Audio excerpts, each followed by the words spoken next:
If you want to use your laptop while its lid is closed, or you want to close the lid while it's connected to an external monitor, then stick around and I will show you how to exactly do it. Before we start, don't connect the external monitor just yet. On your laptop, click on the Start menu and type Control Panel. Make sure to view by category. Then click on Hardware and Sound. Then Power Options. On the left, click on Change when the computer sleeps. Change these two options to Never.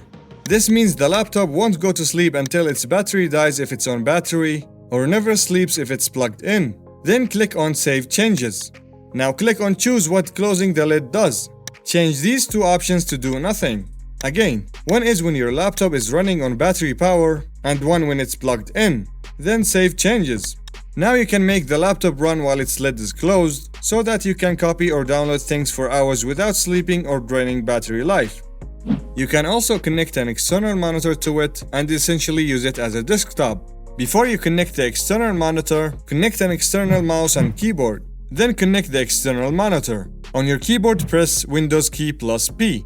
You will have to choose one of 4 options. You can choose to duplicate the image for the 2 monitors, or you can just choose second screen only, which is what I personally use. If you're wondering what your laptop specs are, then watch this video. Thanks for watching and I will see you in the next one. Peace.